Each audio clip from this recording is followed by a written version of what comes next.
Greetings dear friends, Dragon here once again. If it's your first time finding the channel, then do please consider clicking the red button if you enjoy what I do here. It is review time. This is one that I unboxed pretty recently and is 88 Films' recent release of the Cat3 Classic Ebola Syndrome, directed by Herman Yau and starring the wonderful Anthony Wong. A movie not for the faint of heart, a movie that I'm sure almost every single review of this you will find will say that it's not for everyone. It's very much a Marmite experience. People will either love this movie or hate it. I think there's an awful lot here to celebrate. Overall, it is a very acquired taste.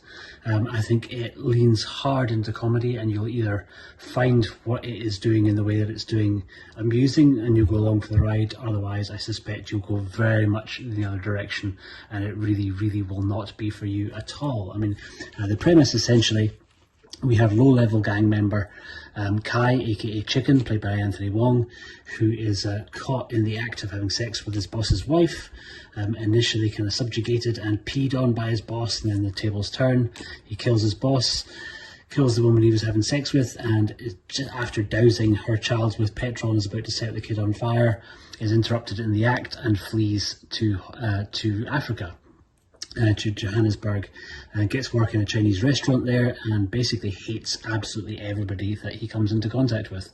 On a field trip to go out and buy more meat, after the local butcher is charging too much for his boss, who's played, I will note, by the incredible Lo Mang, aka the Toad from the Five Deadly Venoms. Really cool seeing him here in a non-martial arts performance.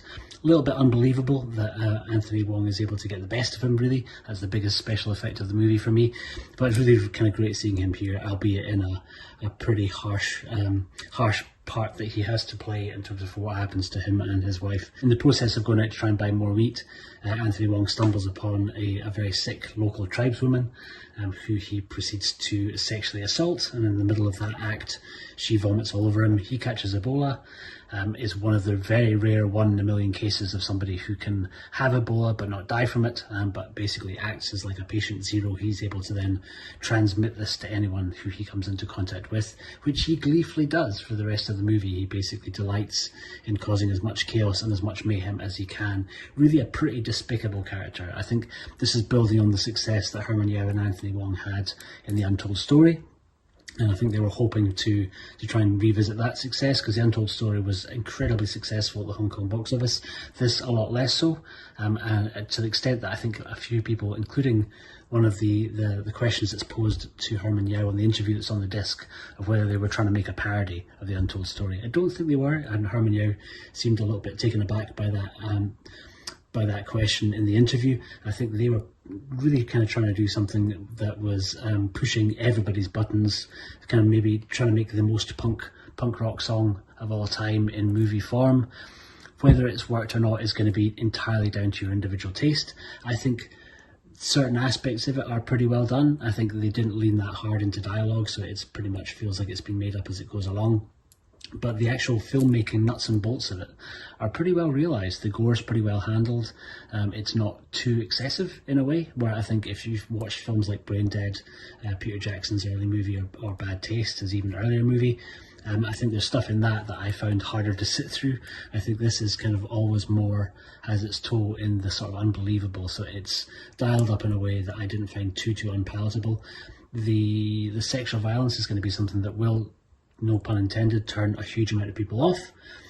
But I think again it's largely played almost like slapstick. It's a weird kind of very comedy take on very dark material, so very much gallows humour, as the wonderful booklet that's included in the release goes into detail to explain.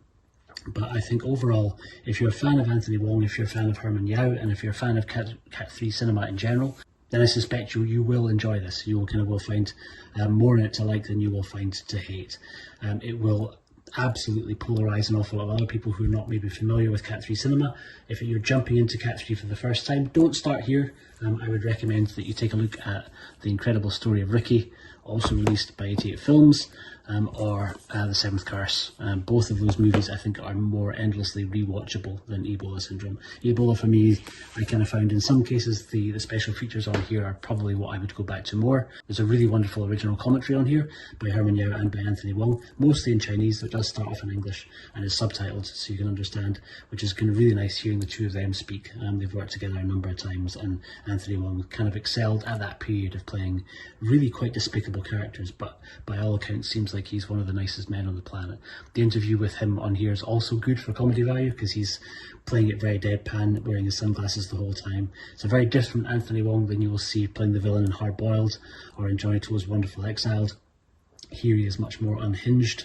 He's happy to embrace a level of making himself look ridiculous, despicable, gross, perverted in a way that not that many actors would kind of follow the path that he kind of takes during this movie. But for me, yeah, I think it's one that I probably won't watch too many times. I'm very, very happy to have this release of it, particularly for the Kung Fu Bob O'Brien cover. And like I say, the extra features that are on here are incredibly good. There's a really, really wonderful location guide by the always consistently great Arnav Enema, who does a fantastic job of explaining really how they've managed to get a huge amount of value out of a very small area in Hong Kong where they shot. So he kind of goes beat by beat through one of the main sort of chase sequences that takes place in the third act of the movie, and it's really great seeing in some ways how much of the film was shot in quite a small part of Hong Kong, and for me that was a real treat. Probably the best special feature that's on the disc. The rest of it's mostly all archive, and like I say, an archive interview with Herman Yau and with Anthony Wong, and then the wonderful commentary track by those same two.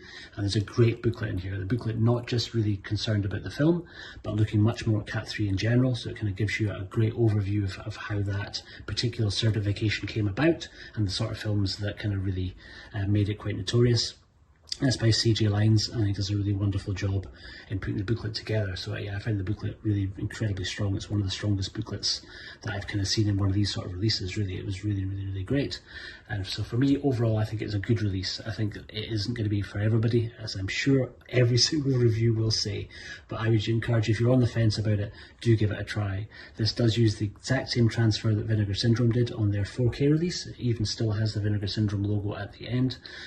Not a film that I think you necessarily need to run out to get in 4K resolution.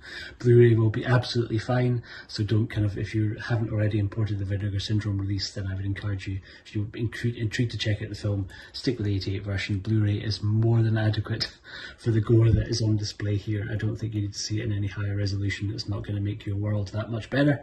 But for me, overall, I think a solid release, really, and it's great to see 88 Films in some ways kind of bringing their two loves together, because they've already been incredibly successful with Italian horror and then some sort of standalone horror releases.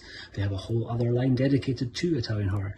It's really nice seeing them bringing in some kind of heavy hitting Cat3 titles from Hong Kong, and they have definitely stepped into this area before. I think some people might be surprised if it's the first 88 release that they've got of this sort of nature, but if you've been a fan of their Shaw Brothers titles, which I absolutely am, they've released a bunch of Shaw's titles that came around before Cat3 was even around as an actual category, so they weren't delineated as Cat3s, but if they'd been released 10 years later they absolutely would be. So the absolutely insane Seeding of a Ghost, Black Magic 1 and 2 are very similar in some ways to this sort of movie, so they're films that I enjoy. I love the Shaw Brothers back catalogue, so for me this is just a continuation of what I love about Hong Kong cinema. So it's certainly not an all-time firm favourite movie for me, but it's one that I'm really, really glad that 88 have put out. And that's my 2 cents, that's my take on it. Thank you very, very much. Let me know in the comments below what you think of the movie, if it's one that you've picked up.